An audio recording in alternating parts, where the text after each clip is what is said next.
Our top story. Thursday morning, in fact, BSF Jawan Mohammad Ramzan Parev has been ambushed and gunned down inside his house by 3 suspected Lashkar-e-Toiba terrorists on Wednesday night. Parev, a Jawan of the 73 BSF battalion, was on a 37-day leave and had come home to Hajir in South Kashmir's Bandipora. Sources have told India Today the 3 terrorists attempted to take Parev hostage and fired indiscriminately at him and his family members after he showed resistance. 3 of Parev's family members, including his parents and aunt, have also been injured in this attack. Sources have also told India Today the BSF had issued 2 advisories in the past few months warning a possible threat to serving Kashmiri personnel. Remember, Mohammad Ramzan is the 2nd Kashmiri security personnel killed by terrorists on leave after Lieutenant Umar Fayaz was killed at a family wedding in May this year. Even as Pakistan continues to foment terror in the Jammu and Kashmir, India has taken the higher moral ground now. Though India had maintained medical cases only recommended by Pakistani government will be given medical visas, a mother's desperate plea moved External Affairs Minister Sushma Swaraj. Maha Shoaib is 7 years old and has 60% blockage in her heart. Sushma Swaraj once again showed India's compassion by allowing her to visit India for surgery.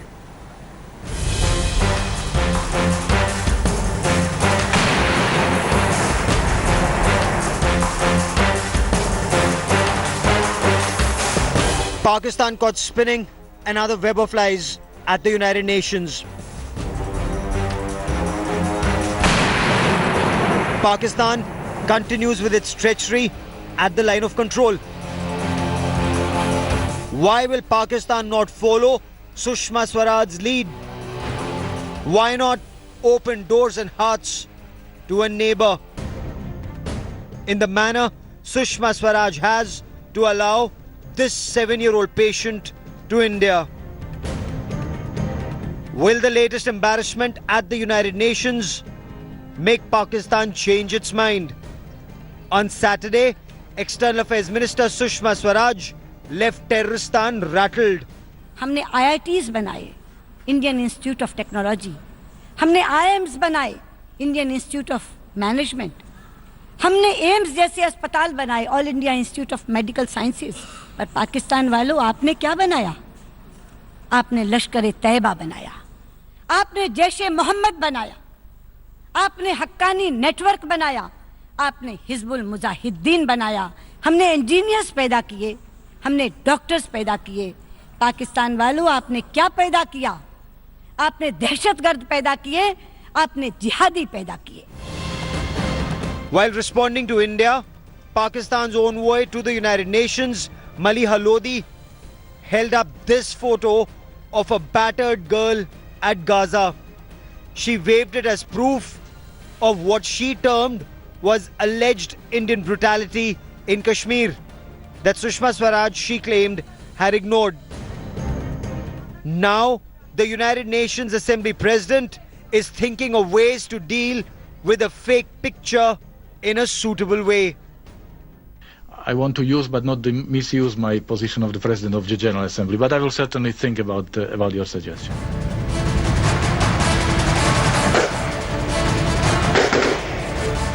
Despite Pakistan's lies and continued provocations, despite Pakistan's attempts to intimidate and even taunt India, New Delhi has proved once again that it is bigger than Pakistan, militarily, diplomatically, and has a bigger heart. Sushma Swaraj has now promised the family of 7-year-old Maha Shoaib that she will be granted a visa to undergo an open heart surgery in India. The family's request seeking help came on the same day as Pakistan intensified ceasefire violations at the line of control. Pat came the response from India. Baby Maha would get the treatment a child deserves. Thank you so much, ma'am. I love you all. Pakistan clearly can take a few lessons from India. The provision of visa granted by Sushma Swaraj to a 7-year-old Pakistani child who has to go through a heart surgery goes to show that no matter how bad the conflict might be between Pakistan and India, humanity wins in this war. This is Hamza Amir in Islamabad for India Today. Days after External Affairs Minister Sushma Swaraj named and shamed Pakistan at the United Nations, a concerned Pakistan has now said terrorists like Jamaat-ud-Dawa chief Hafiz Saeed are liability for Pakistan and even refused to recognize Saeed's party. Is Terroristan finally cleaning up its act? The man behind the 2008 Mumbai attack, co-founder of terror outfit Lashkar-e-Taiba and the chief of Jamaat-ud-Dawa, terror boss Hafiz Saeed. As he continues to wage war against India, attempting to bleed India, comes this explosive admission from Pakistan. It is very easy to say Pakistan is supporting Haqqanis and Hafiz Saeed and Lashkar-e-Taiba. Yeah. They are liabilities. They are liabilities. I accept their liabilities. A cornered Pakistan foreign minister now admitting that their homegrown terrorists are in fact a liability. But Asif's admission comes with a clause. Pakistan cornered, yet won't take complete responsibility. These were the people who were your darlings. Just only 20 years, 30 years back. They were being dined and wined in White House. But the cards are tumbling down for Hafiz Saeed. Pakistan government has given in to international pressure and refused to enlist Hafiz's party, the Milli Muslim League, as a political party. The Lahore High Court too has extended his house detention by another month.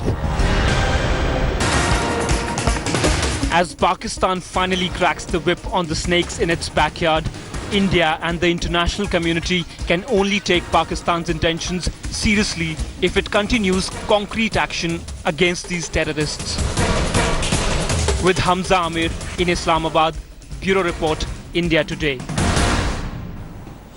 A day after senior BJP leader Yashwant Sinha trained his guns on Prime Minister Modi's trusted General Finance Minister Arun Jaitley for India's shrinking growth, now Sinha has found support in most unexpected quarters. Co-convener of the RSS economic wing, Swadeshi Jagran Manch, Ashwani Mahajan, has now claimed while he does not fully agree with Sinha, he does admit certain changes in the policy have become necessary. Speaking to India Today, Mahajan said the government needs to work on job creation and deliver poll promises. Remember, Sinha has slammed Jaitley in an editorial in the Indian Express on Wednesday, claiming the finance minister has made a mess of the economy. GST में छोटे और बड़े उद्योगों को, छोटे और बड़े tax payers को एक ही प्रकार से उसको किया गया, ट्रीट किया गया। और आप जानते हैं कि इससे पूर्व छोटे उद्योगों को 1.5 करोड़ रुपए तक की छूट थी टर्नओवर पर उसकी एक्साइज ड्यूटी में, वो समाप्त हो गई। जब तक हम लघु उद्योगों को, कुटीर उद्योगों को का ध्यान नहीं रखेंगे, जब तक जो मैन ऑन द स्ट्रीट है, last man in the Q है, अगर जब तक उसका ख्याल नहीं रखेंगे, तब तक ग्रोथ सस्टेनेबल नहीं हो सकती। It is the fiercest attack on Modi government's economic policy that has come from the insider. Veteran party leader Yashwant Sinha has warned the government that economy looks set for a hard landing, and the former finance minister accuses Modi's most trusted minister Arun Jaitley of making a mess of the economy. Yashwant Sinha, Subramanian Swamy and Arun Shourie, 3 top economic minds of the BJP who, at one point or another, played critical roles in liberalization of Indian economy in the 90s. All 3 are now bitter critics of the Modi government's handling of the economy, and 2 of them squarely blame one person for the mess: Prime Minister Narendra Modi's trusted general, Arun Jaitley. The latest to join the club is Yashwant Sinha, a former finance minister under Atal Bihari Vajpayee. His scathing edit page article in the Indian Express minces no words, makes no allowances. I shall be failing in my national duty if I did not speak upon even now against the mess the finance minister has made of the economy. What I say reflects the sentiments of a large number of people in the BJP who are not speaking up out of fear. Sinha then blames Jaitley for wasting the windfall the government got from the collapse in global crude oil prices. Jaitley was, to begin with, a lucky finance minister, luckier than any in the post-liberalization era. Depressed global crude oil prices placed at his disposal lakhs of crores of rupees. This unprecedented bonanza was waiting to be used imaginatively. But the oil bonanza has been wasted, and the legacy problems have not only been allowed to persist, they have become worse. The former minister goes on to list the failings of the finance ministry in detail, and he finishes with the most unkindest cut of all. The Prime Minister claims that he has seen poverty from close quarters.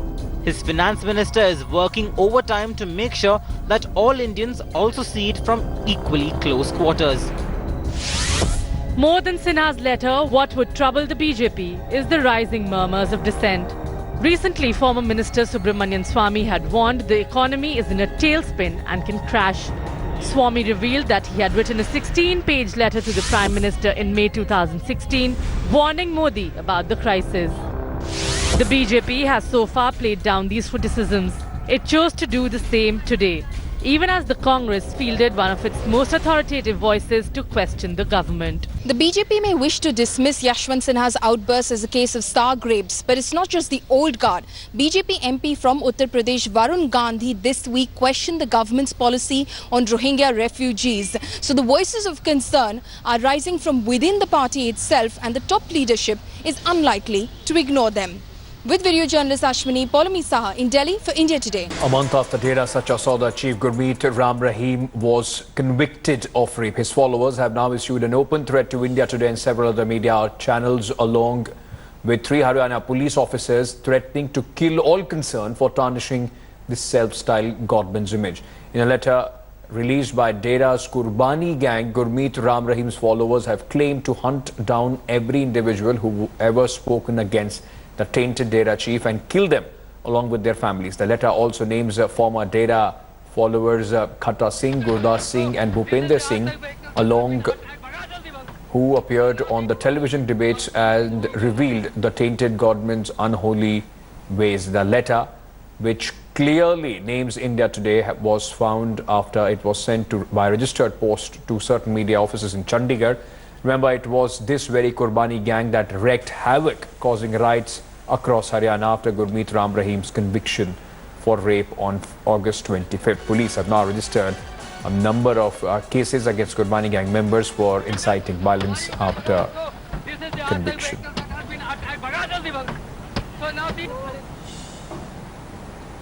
Almost a year has passed since Tamil Nadu's former Chief Minister J.J. Lalitha passed away, and will each passing day, the mystery over her death is only deepening.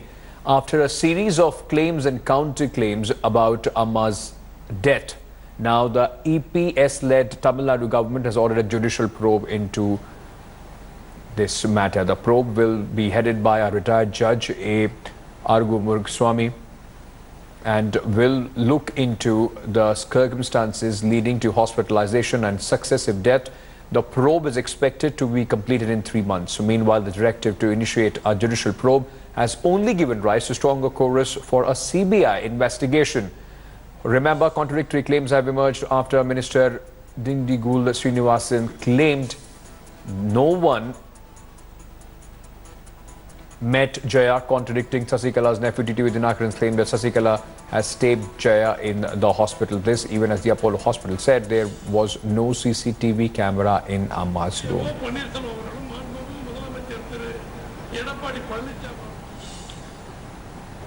All right, almost a year after he was captured by ISIS, Kerala priest Father Tom Uzhenalil is set to return today. Father Tom will receive a grand welcome with Union Minister KJ Alphonse and MPs KC Venugopal, Jose Kemani, Archbishop Mar Kuriakos set to receive him at the Delhi airport. Father Tom will then meet the Prime Minister and the Vatican Embassy. He is also expected to address the media later in the day. Remember, Father Tom was captured by the ISIS in March 2016 during an attack on a care home in Yemen's Aden.